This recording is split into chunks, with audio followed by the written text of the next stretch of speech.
Hey, Doug. Okay, good morning, everybody, and glad that you're joining us today to talk about how can we best control our workers' compensation program from a standpoint of being able to control our costs in the long run, as well as in the short run. We want to talk about some best practices that we want to make sure that we are thinking about as we are managing work comp claims as those come up from time to time. Hopefully, it's not very often. We have a variety of members out there. Some of you are larger and you're going to have accidents on a more regular basis. Some of you, it's a rarity to have an accident, and especially for those of you that aren't dealing with it on a real regular basis, it's important to be aware of what are some of the factors that are going to have the biggest impact on your workers' compensation program. But it's beneficial for everybody. Of course, our goal is to help you. That's why we're here. Brent, Jason, and myself, we exist to help you manage these programs and to help you keep your workers safe, to help keep all of your employees safe and going home with all fingers and toes at the end of the day. That's really what we want to see happen. We want to reduce or even eliminate, in fact, preventing is our major goal. We would like to be able to keep incidents from happening in the first place. And that comes up with some different topics that we talk about from time to time, but we need to keep our workers healthy. Your your employees are your most important asset. You really can't get anything done. You can't provide any services if you don't have your employees there, if they're not trained, if they're not working safely. We really can't do the work that our communities need us to do. We also want to help you save money. It makes our program work much better when we're all being more effective in how we manage our safety programs and when we have fewer accidents. It helps you individually keep the cost of your workers' compensation insurance down, but the better we function as a pool, the better we are able to provide the best pricing possible that will help you keep your budgets healthy. So some of the real basics that we need to understand when it comes to workers' compensation is who's covered. Well, basically, your employees are covered under workers' compensation. If an employee is injured, in the scope and course of their employment, then that is likely going to be a covered injury. Now, there are certain conditions or exceptions, depending on, what happens. Is it a medical condition? How does that medical condition come up? There's a lot of things that we need to, be kind of careful about because we never really know 100% for sure how a claim might be covered. So we want to be able to work very carefully and closely with our claims adjusters on these incidents when they happen. But another thing that kind of comes in there is our volunteers. Our volunteers are like employees. They're providing a service for us. If they get injured in the course and scope of their volunteer duties, then the medical associated with that injury should be covered. There are certain circumstances where there may be additional coverage when it comes to first responders, but as a general rule, your volunteers are just covered for medical, whereas with your employees, they're covered for their medical as well as indemnity. In other words, if we have a lost time from work or the loss of the use of a body part, especially if it becomes a permanent disability in some way, that is covered under what we call indemnity. If an employee is on your premises coming or going from work, but they're there for the purpose of work, lots of times you may even have an incident that would be covered under workers' comp, even though the employee hasn't quite clocked in yet. So it's really important to remember the safety of your work environment, your parking lots, your buildings, your walkways, because these safety issues that can come up even before employees make it to the time clock are still probably going to be considered a workers' compensation, and this can have a pretty significant influence on your loss history. Our workers' comp benefits, like I said, there's a medical portion that covers the medical care, prescriptions, travel to the doctor or to the hospital to get the needed care is covered. The indemnity covers lost wages. It covers and when we have lost wages, usually we're looking at a temporary total disability or a temporary partial disability where the employee isn't able to work because of that injury. It's not a permanent disability. They'll be able to recover from it. But while they are unable to work, there is a compensation provided through the insurance to cover those lost wages.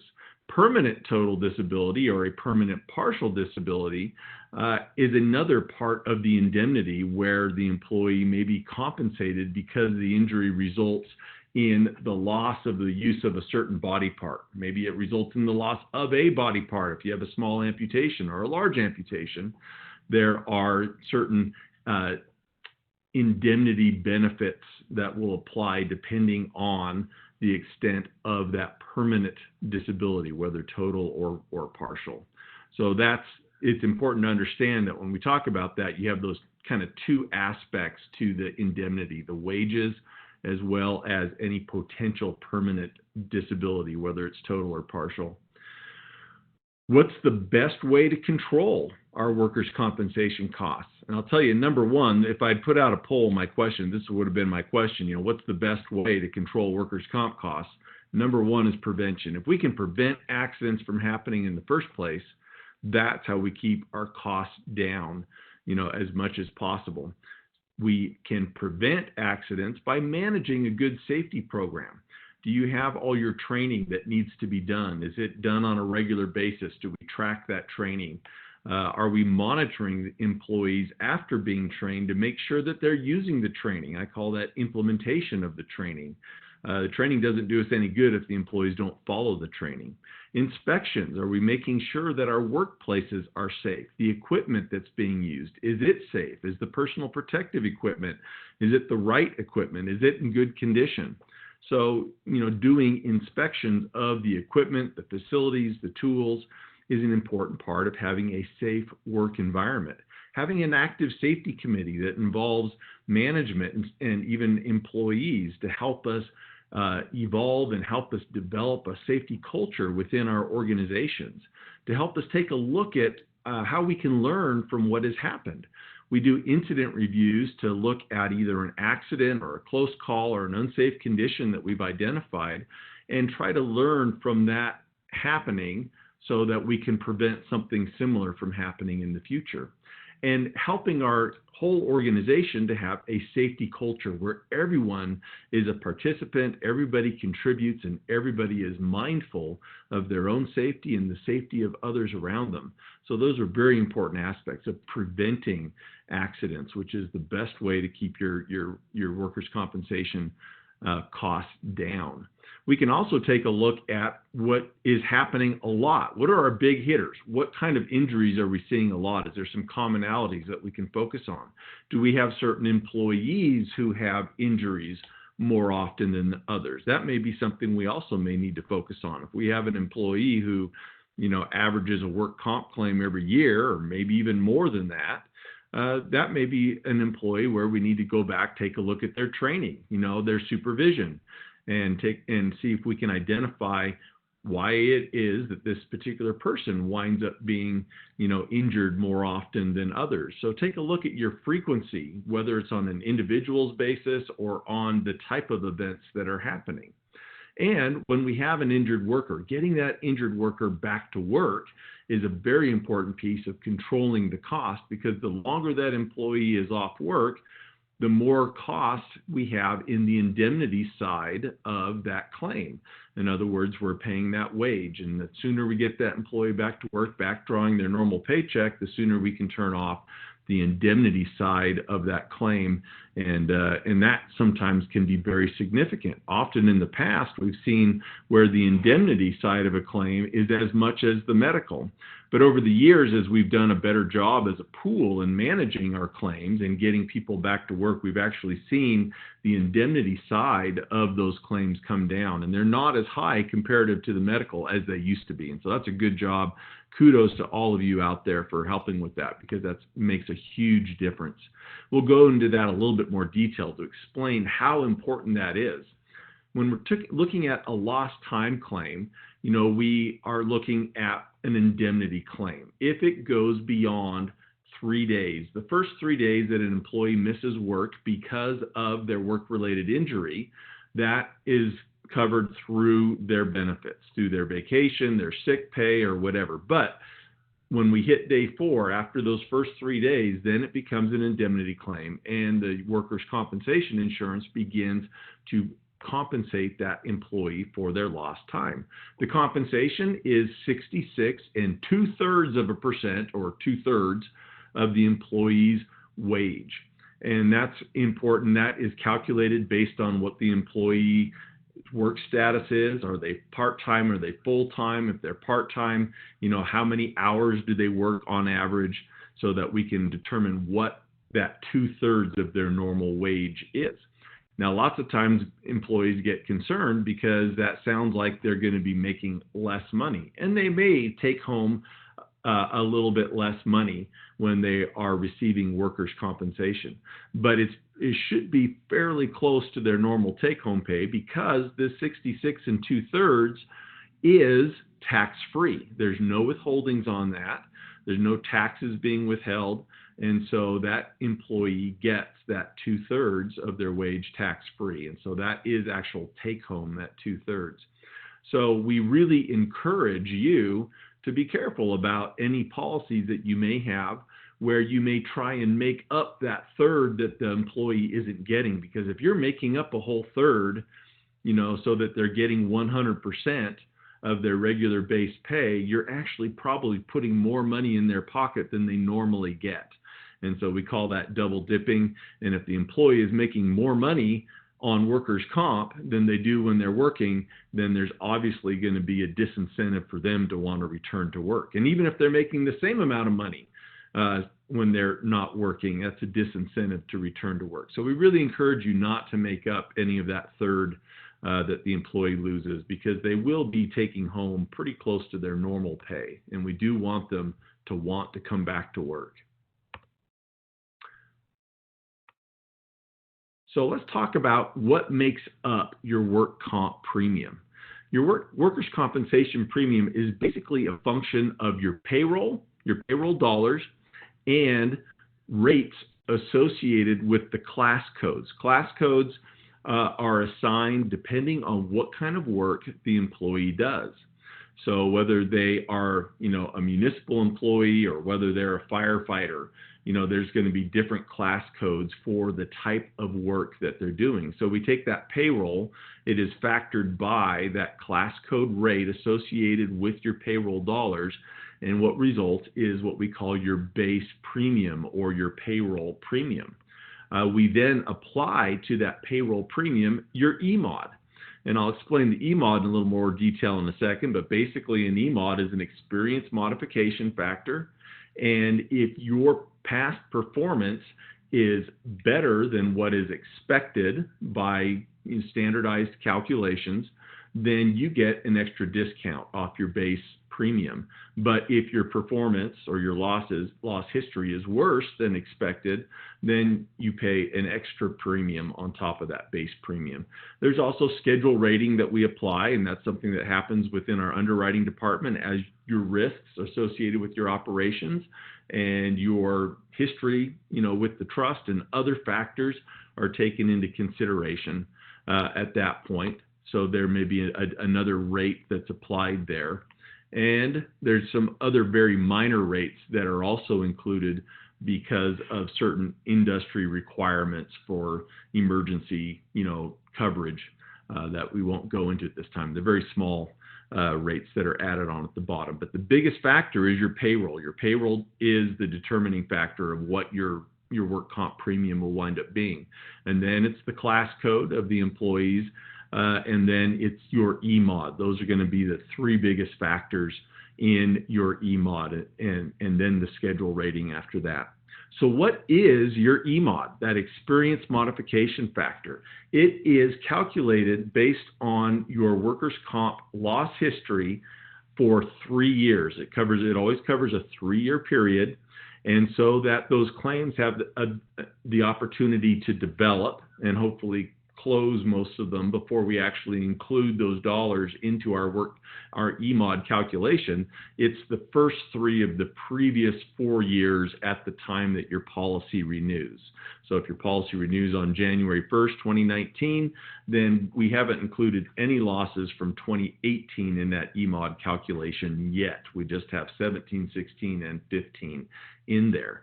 This gives your rating, as far as the EMOD goes, kind of a long-term memory, because it goes back 4 years. Losses, injuries that occurred, 4 years ago are still affecting what you're paying today. But if you have a really good loss history and your EMOD is low, then that long-term memory also helps you. Should you have one bad year thrown into the mix, you can have 2 good years still offsetting, a potential bad year that may sneak into that calculation from time to time. So it really helps even it out, and it's a reflection of your overall performance over time. How it impacts you is going to vary depending on the size of your organization. Smaller organizations, one incident can have a pretty large impact on your EMOD.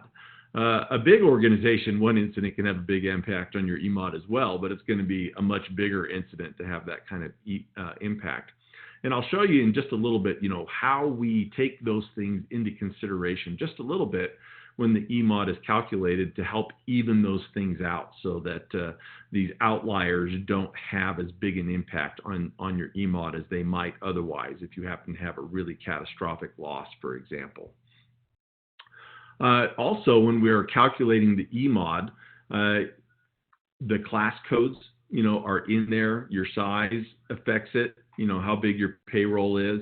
And then we have what we call expected losses. So the calculation, there's a calculation that says with these class codes and with this dollar premium, we expect your losses to be a certain amount. And those expected losses are even broken into what we call primary losses and excess losses. Primary losses are the first dollars in the claim, and the excess losses are the dollars over a certain amount. And these are weighted differently. The excess losses actually weigh less in the calculation, so that the frequency of events actually will have a greater impact on your EMOD as well. There's certain caps that are applied so that, if you have a really big, loss, if there's a catastrophic event, we only use a certain dollar amount in the calculation. Not all dollars may be included. And again, their different dollars are going to be weighted different, whether they're first dollars or last dollars, so that we get that influence from the frequency of claims that happen.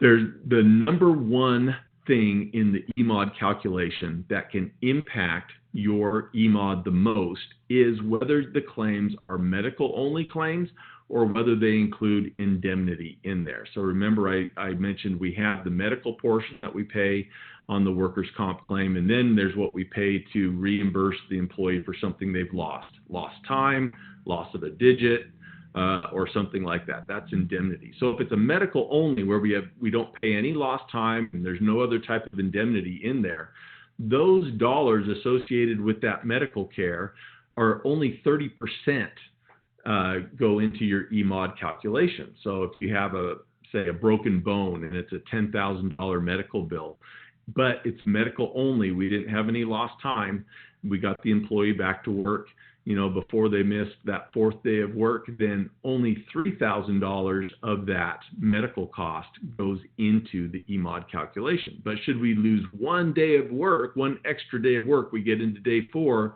where it becomes an indemnity claim, then all of those $10,000 plus the lost time will go into your EMOD calculation. So there's a definite benefit, to trying to keep your claims medical only and doing everything possible to get your employees back to work with accommodations, if necessary, as soon as possible. The primary losses are currently the first $17,000 of every claim. These numbers adjust, maybe not every year, but pretty much every year there's an adjustment to the caps and the primary and excess losses. I mentioned that the cap is $140,000 for current calculations. If you have a $200,000 claim, then the last $60,000 don't even go into the calculation at all. We cap it at $140,000 is the most that will go into your EMOD calculation at this point. Again, those numbers change over time. And then the first $17,000 of every claim has a heavier weight than the last, than all the dollars over and above that. So from the $17,000 up to $140,000 of any single claim, those are your excess losses. So let me give you an example of how this impacts you. I took some numbers here, and these are actual loss numbers from claims that we've had. So they are kind of indicative. I didn't really throw anything in here that had really huge indemnity on it. I wanted to show you how controlling claims with smaller indemnity amounts can have a big impact on your workers' comp claim. And with good claims management, and with all of you doing such a good job on return to work, we found that the indemnity portion of these claims has been much lower, in recent years than it was in the past. And so we are seeing more of these lower indemnity portions of the claims. So I've got 4 claims in this example. One claim is what we call a $0 claim. You called, you opened up a claim because an employee had been injured. We were afraid that they might, need medical care, but in the end, they didn't wind up needing any medical care at all. And so there was no cost associated with this claim, at least on an indemnity or medical side. There may be some, costs associated with expenses of managing the claim, but as far as we're looking at for this calculation, we're looking at the indemnity and the medical. So we call that a $0 claim. It affects nothing as far as the EMOD goes. So that, doesn't factor in. The next claim was a medical only. There was no indemnity, but there was $7,280 of medical. So the total incurred for EMOD calculation purposes was $7,280. Because this was a medical only claim, it was reduced by 70%. And it was less than $17,000, so those are all primary loss dollars. So in the primary column there, this number goes down to just $2,184. That's all that goes into the EMOD calculation under primary losses. The fourth claim, or the third claim we have there, had a very small indemnity. This employee missed the 4th day of work. There was 1 day paid by workers' compensation. So this is an indemnity claim. This claim was $8,500.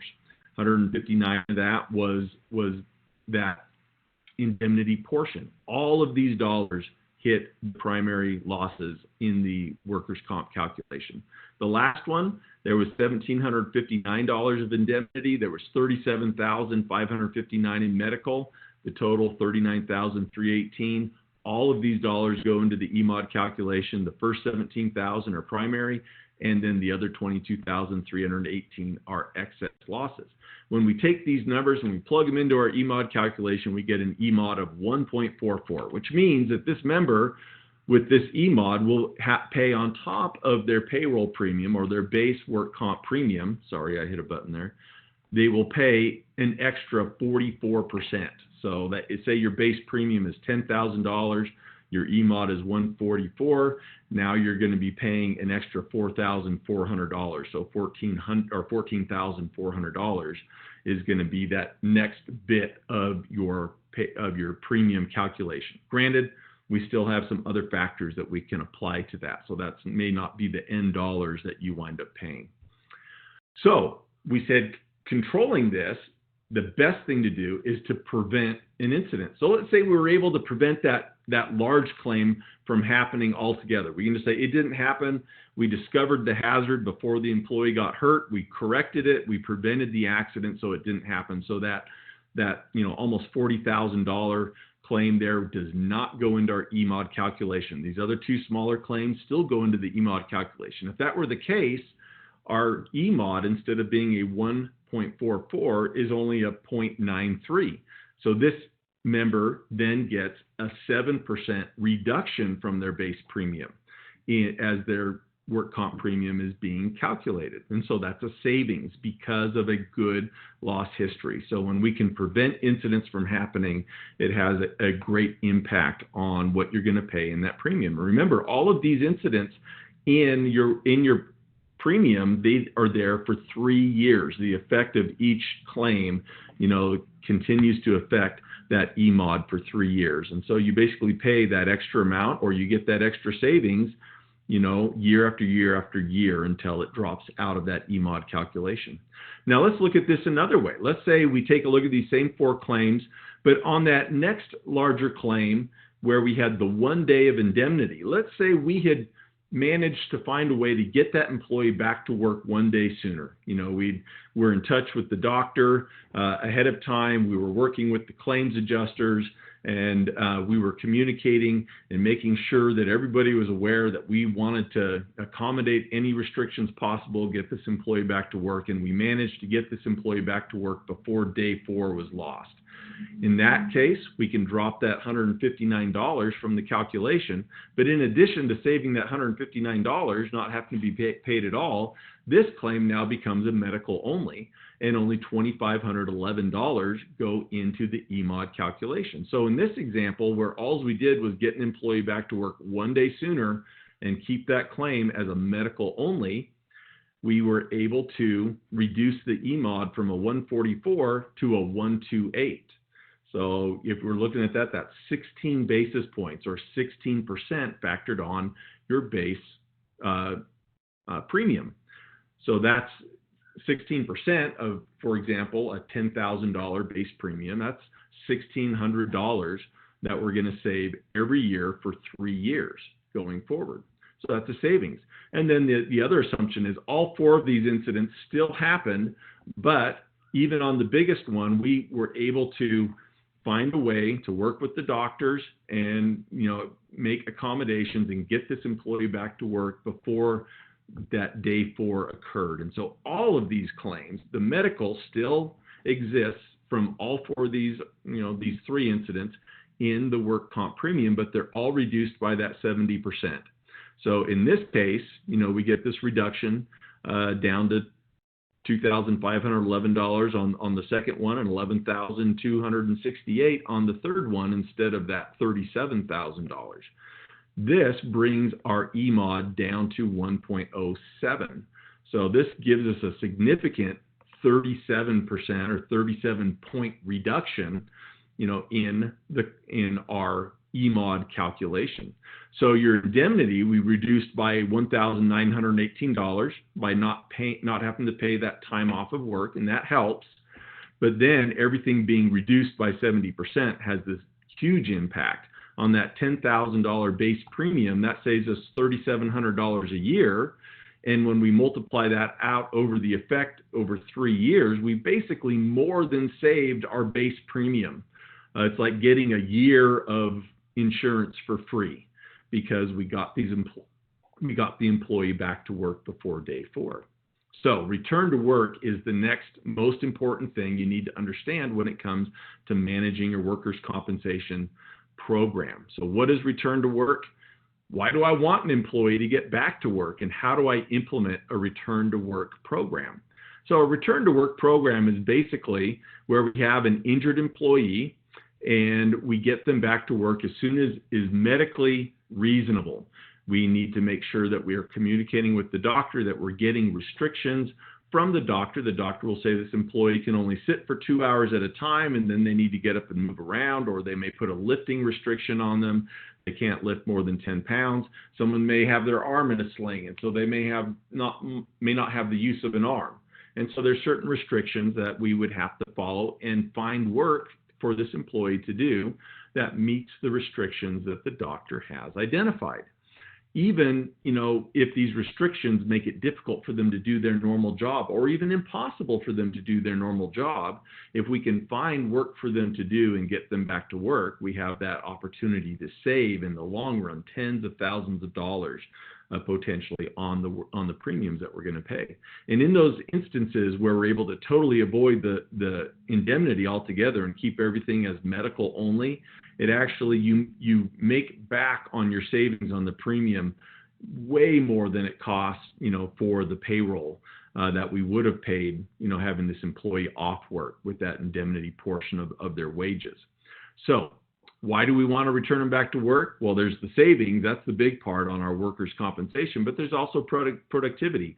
An employee who is working, even with restrictions, is still doing something for you. They're providing a benefit.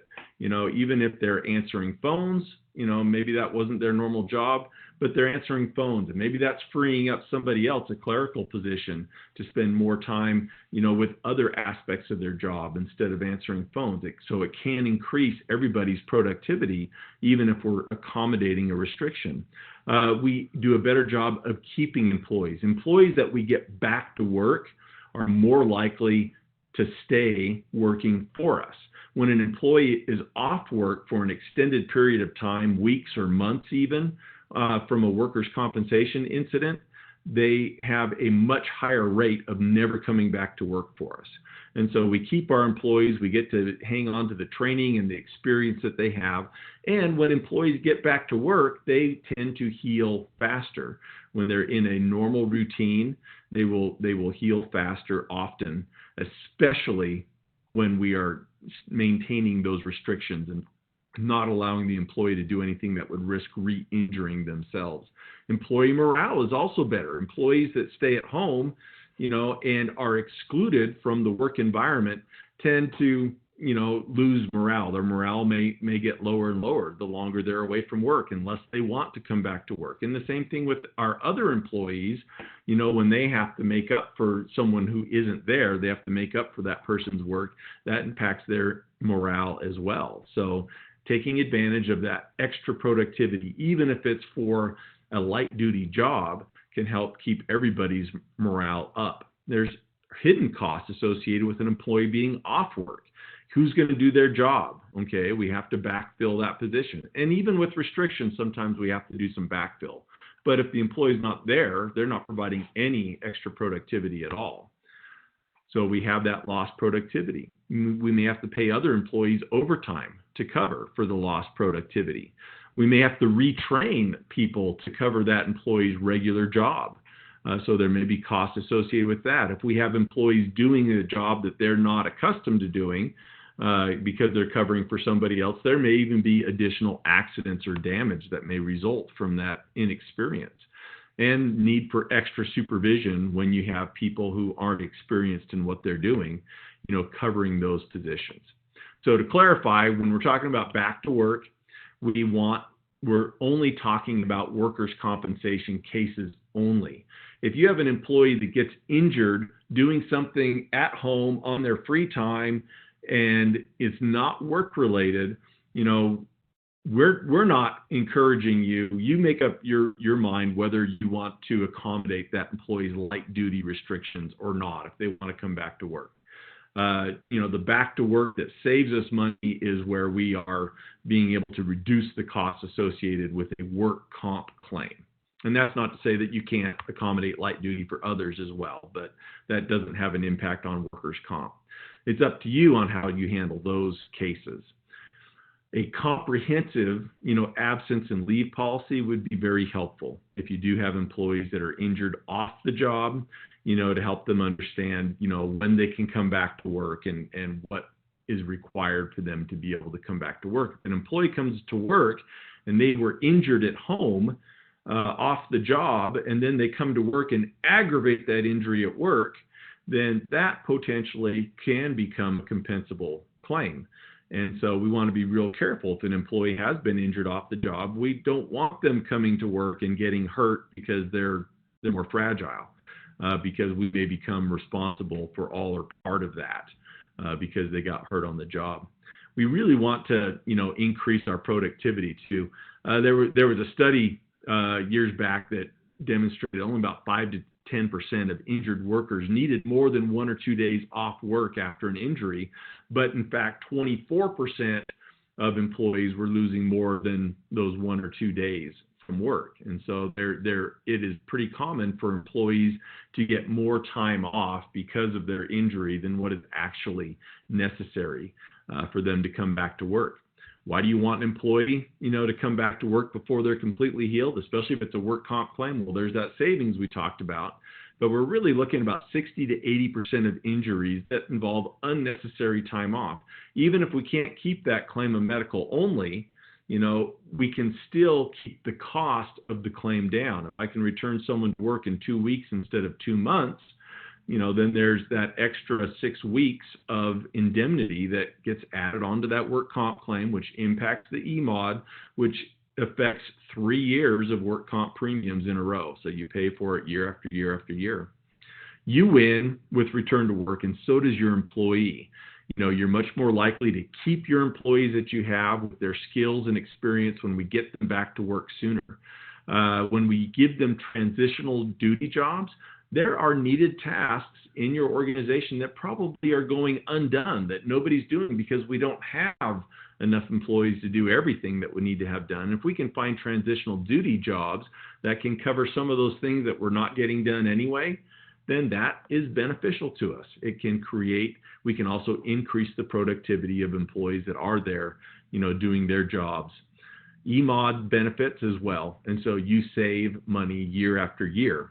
Working employees do get better faster and heal faster, and will get back to 100% doing their normal job in a shorter period of time than if we just leave them off work until they're 100%. So you should have a return to work policy, and we have some boilerplates that we've shared with many of you. If you'd like to see that, you can contact us. We can share that with you, but we strongly suggest, and actually it is a recommended component of an effective risk management program, to have a return to work policy to accommodate light duties. And so you should have a program where you have a commitment to providing that transitional duty or that light duty in every case possible, because that helps you, it benefits you, and it benefits the pool as a whole. When you have an injury that happens, what do we need to do? Well, the first thing, of course, we need to provide the first aid. Whatever aid may be needed, we provide that. If it's an emergency, then we call 911 and get the emergency first responders involved. We should have people in our organization, in our crews, that are trained to be able to provide first aid and CPR for those instances where we're waiting for the first responders to come so that we're able to respond sooner, and even for those first aid situations where we're able to provide appropriate first aid. After we've dealt with the immediate need of treating the wounds or providing the necessary care for the injured employee, then we need to make sure we contact supervisors, managers, and your work comp coordinator. There is one person in your organization designated as a work comp coordinator, and this person is responsible for managing those claims, for communicating with the work comp clinic, with the doctor's office, and other things like that. And so we want to get the work comp coordinator involved. The work comp coordinator can direct you, if you don't already know, what clinic that an employee should go to for their medical attention. We should probably have an injury packet with some forms that we need to take with us when we go to the doctor for that initial medical visit with the doctor. That should include an employee first report of injury so that we can document exactly, some details about what happened with this accident. We should also have a supervisor incident investigation form. And this is a little more detailed than just the employee's first report of injury. The employee's first report of injury is coming to his manager and saying, hey, I got hurt. We look at it. We have the type of injury, some real basic information about what happened. But then the supervisor should do a more in-depth look at the conditions and why the accident happened. So the supervisor's incident investigation form would be a good thing to have in that packet so that supervisor can get that started. And then we should have a form that for the doctor, when we go to see the doctor that first time, that says, we will accommodate light duty. We want, transitional duty for this employee. And so we have a physician request for those restrictions on day one. And so we're going to ask the doctor to provide it. Obviously, if the doctor says this person has to be off work, they can't do anything at all, then he's not going to provide that on day one. But aside from that situation, we want to have the doctor fill this out and provide us with restrictions on the first day so that we can hopefully get this employee back to work, the next day or as soon as possible. A job description is helpful for the doctor to know what it is that the employee does, but we should make sure that the doctor knows we are willing to put the employee to work in a transitional position in case, there are no restrictions that would fit their normal job. We don't want the doctor to just say, there's no restrictions. I can't give you any restrictions because there's nothing that'll fit this person's job. They need to know that we will provide transitional duty. In Utah, you, the employer, get to direct the care. That means when the employee goes for the initial medical evaluation, when they've been injured, a work-related injury, you get to decide what doctor is used. So don't throw away your rights. This is very important to us in being able to manage the claims. If we're using a workers' compensation designated doctor, we are going to be dealing with a doctor that's going to be much more accustomed to identifying those restrictions and helping us get employees back to work sooner. If we're using the right clinics, there's going to be clinics that are on a preferred providers list so that we have pricing control, as we manage this claim from our side on the claims adjusters. And so we want to make sure that we are the ones that have identified the doctor that we're going to use, that we've identified the doctor that's going to be most advantageous for us. We want to make sure the employee gets the care that they need because obviously we want them back to work, but we also want to make sure that it also enables us to best manage the claim. Now, employees do have a right under Utah law to make a one-time change of doctors. So just because we take them to our doctor the first time doesn't mean that they can't choose another doctor down the road. But we get to choose where that initial care is going to take place. So we have network providers, our third-party adjusters, Constitution States or Travelers. A lot of you just know them as Travelers.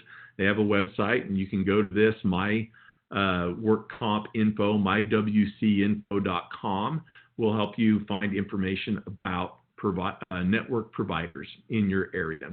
And if you live in an urban area, obviously, we have a lot more to choose from. If you're in rural areas, then, there may not be as much to choose from, but we still need to make sure that we are having that contact and choosing that doctor, and so we can have that interaction with the doctor.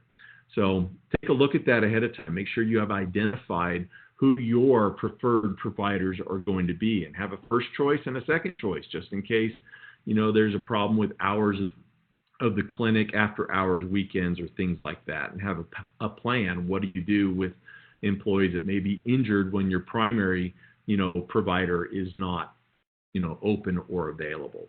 If there is anything questionable or anything that just doesn't seem right about the whole process, whether it's the employee, maybe doing something that is trying to hide something from you, or whether, the doctor is doing something that doesn't make sense to you, question those things. That's why we have our claims adjusters that you can work with, and they can follow up on any of your concerns. If you don't think anything is right, then the claims adjusters can help and work through that process and make sure that everything is being done in an appropriate manner.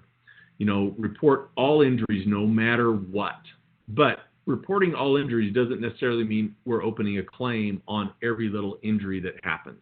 When an employee is injured, immediately they need to inform their supervisor that they've been injured, even if they don't think they need to go to the doctor, even if they don't think that they need to stop working today. I mean, they can put a Band-Aid on it and go back to work, but they need to say something to their supervisor immediately. And then management needs to be informed. Your work comp coordinator should also know within the same day that an incident has happened, especially if that incident may result in a need for medical care. So we call this lag time, the time between when the injury occurs to when the injury is reported to the supervisor, to when the injury is reported to management or to the work comp coordinator, and to the time that the workers' compensation insurer is actually contacted and a claim is opened. Do you need to report the $0 claims? No. If you don't believe that this injury is going to require or won't potentially require any medical attention, then we don't need to open a claim on it.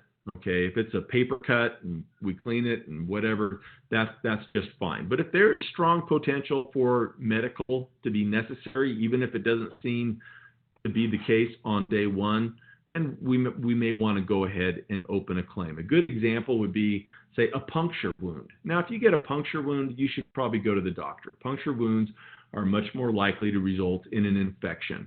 And so, that should be something that you look at from a first aid standpoint. When you're looking at it, do we just bandage it? Do we send them to the doctor? But that would be something that would cause me a little extra concern. May not look real serious if I just get a little puncture wound in my hand, but know that type of injury has the potential of infection down the road. And so that would be something, we would want to look at. If you think an employee is being dishonest in claiming a work comp injury, you can talk to your claims adjuster about that. And they actually have a team that investigates those types of situations to help make sure that we aren't, paying for any claims that we don't legally, need to pay for if the employee, is told us something that's not true or something happened at home and not at work. So we do have these graphs that we keep track of that show us this lag time. The most important one overall is that initial, notification of the employer. If you have an injury, then you need to make sure and tell your employee that your employer, you've had an injury. Even if you're not sure if you need medical attention, make sure you make your employer aware that you were injured. That minor injury may be a major injury the next time. So we can also use that as a near miss type of a situation or a minor accident. And we can look at it and find ways to prevent that injury from happening in the future where it may be even more serious down the road. Post-injury treatment, when we need to make sure we get all these reports to the work comp coordinator. We need to bring those restrictions back from the doctor day one if we can. And remember, though, that any information associated with this employee's injury from the medical side is protected information. It's private information. And so the employees who have access to that information need to make sure and treat it with the confidentiality that is required under HIPAA. So reassure your worker, that you're going to do everything you can to help them get back to work and help them heal as soon as possible, and create a plan to help make that happen. Working with the supervisor, identifying light duty or transitional jobs that employee can do to help them get back to work as soon as possible. We want to involve all parties, the employee, supervisors, managers, work comp coordinator, the doctor. We want to make sure we take a look at what restrictions the doctor has given us versus the employee's job duties, or whether can they do their normal job, or do we need to look for some sort of transitional duty? We need to monitor their restriction compliance. If an employee has been put on a 10-pound lifting restriction and we see them lifting a case of copy paper, we need to put a stop to that. In fact, you may even have disciplinary action tied to that. The employee needs to be made aware that they must remain within their restrictions, that we cannot risk them re-injuring or worsening their injury because they don't remain within the restrictions that the doctor has provided. And if that's a problem, then we may need to look at, changing our plan a little bit. And disciplinary action could be potential there. We need to document the milestones as we are going through this process. We document the injury. We document, that initial visit with the doctor. We make sure we get the appropriate documents there. We bring the restrictions and other documentation back from the doctor.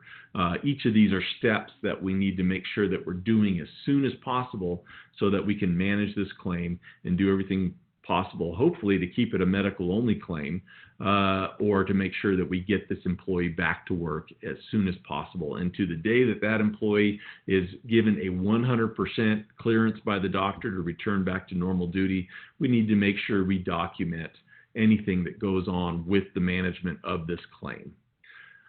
If you're going to provide, when you provide restricted duty, you want to have it clear how you're going to apply that. You need to make sure you do it in a consistent manner for all employees. And so as part of your, return to work policy, you should have a statement in there that makes it clear how you will do that for all employees on a consistent basis, and that the employees are aware that they need to maintain those restrictions that have been placed on them and not risk injuring themselves by exceeding those restrictions.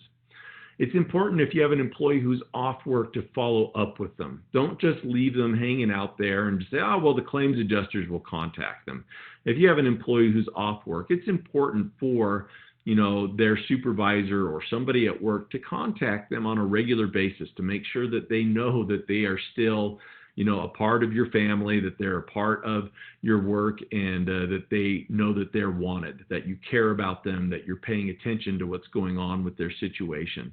That's very important for their morale and can impact everybody's morale, especially in these lost time cases. We need to make sure that that employee is following up with their doctor's appointments, if they have follow-up doctor's appointments, or if they have physical therapy that they're supposed to be doing, or whatever it is. We need to do everything we can to help them make sure that they aren't missing those appointments, because that can drastically increase their recovery time, which affects them and us as well. So we need to be communicating with that employee. If you're in a situation where you have an employee who's been injured and you're also considering a need to have some sort of disciplinary action, maybe even terminating this employee's employment, you need to be very careful about that. If we have an employee who's out on a work comp and we fire them, we lose all control over how that claim is going to be managed from then on out. It'll just, it puts a lot more of that control in the employee's hands and can make managing that claim and getting that claim closed a lot more difficult. And that's not to say there may not be certain circumstances where, we need to consider that option, but we need to be very careful about not just jumping the gun on it. Talk to your claims adjuster prior to taking any adverse employment action, and so that we can work with them to help make sure that we're doing everything possible to manage this claim appropriately and to be able to manage it in our best interest.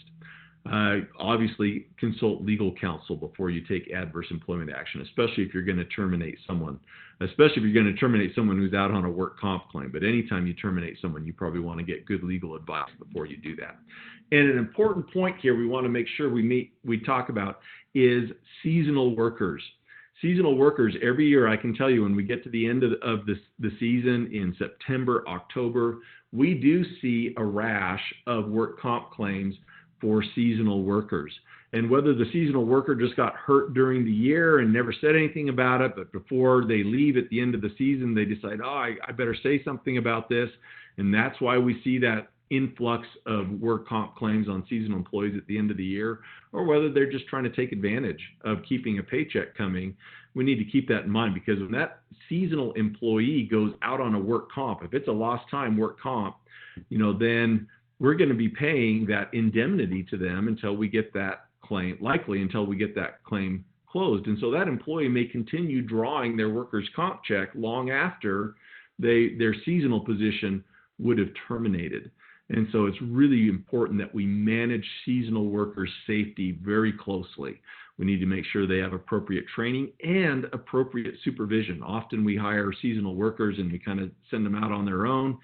And we do see a higher rate of injury with seasonal employees. And then we do have this risk of having these claims that go on and on beyond the end of the season. And so we wind up still basically having these employees after we would have let them go at the end of the season. So be very careful about managing your seasonal workers and keeping them safe.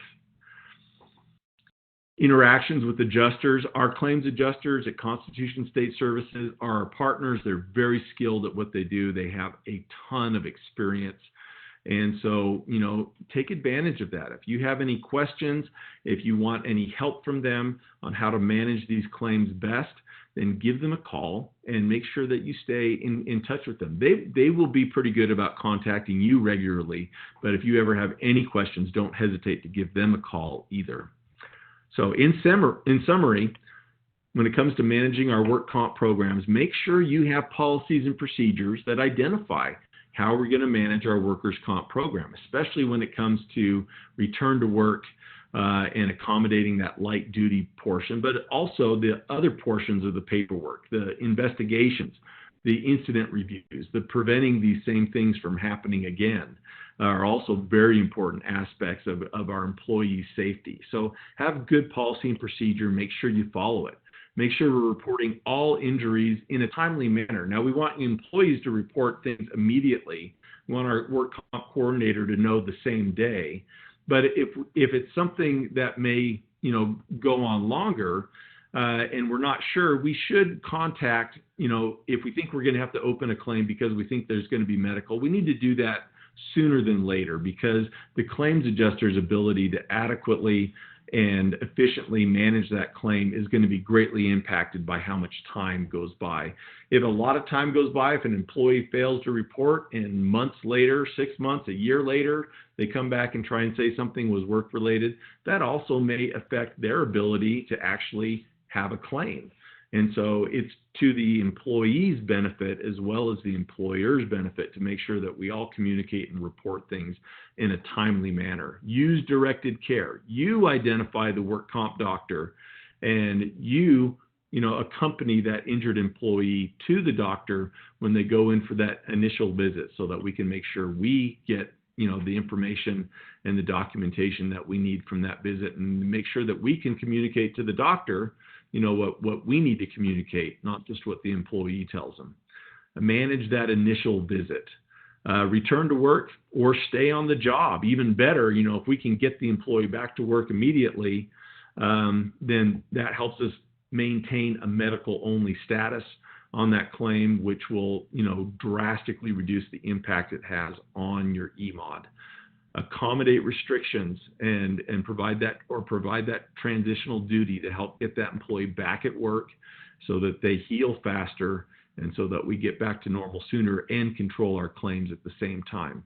Follow up with the employee, document every step of the process to make sure that if anything is make sure that we're following our procedures all the way to keep control of the process. And if there's something that we need to be able to refer to, if something adverse happens with this claim down the road, that we've got good documentation on everything that's happened along the way. So, like I mentioned, we do have some boilerplates. You can contact us.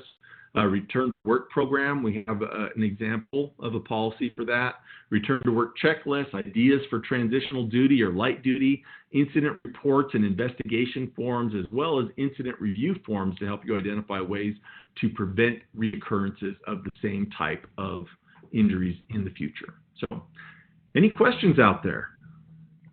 Yeah, Doug, we've got one question, and the person that asked has been waiting a long time. We had a lot of stuff we've gone through, so we're going to go back to the 66 2/3% of pay. And the question is, what happens when they file taxes at the end of the year? Is the lost time indemnity wage calculated into their yearly income? It's not taxable income. And I don't remember. I did have a work comp claim personally myself, so I did draw some for a while. And I can't remember I don't think they even sent me a 1099. It would not be included in that employee's taxable income. So no, I would say basically no. I don't think there's an exclusion on the tax form where you back out workers' compensation payments. There may be. If that's the case, it would not make its way into the taxable portion of their income. But they would definitely want to talk to their tax advisor on this if they have that. Absolutely. And it's important to understand that I just forgot what I was going to say, so it must not have been that important. Sorry. Folks, if you've got any questions, definitely type them into the chat box here, and I'd love to answer those at this time.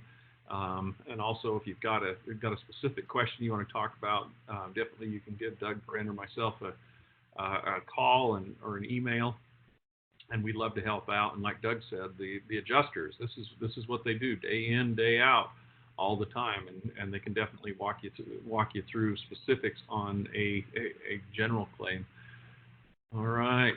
What I was going to say is, when you have an indemnity, when you're being paid for something that you've lost, that's not taxable. I guess this is kind of off topic, and talking about the taxes, but same thing with like, life insurance benefits generally aren't taxable because it's compensating for the loss of a life. But when you're being indemnified for something, it's not taxable because it's not something extra that you gained. It's just replacing something that you've lost. And so generally anything that is an indemnity to you is generally not considered taxable income. But yes, Jason is absolutely right. Consult your tax advisor. Okay. I don't see any more questions coming in. So, Doug, final word. Again, make sure you contact us. Here's our email addresses and our main office lines here at the Trust. If you have any questions about return to work, about managing claims, give us a call. We can steer you in the right direction. We can get you in touch with the people you need to talk to, or we can help you out directly with ideas and support with your safety programs and getting your employees back to work as soon as possible and helping you control the overall cost of your workers' compensation program.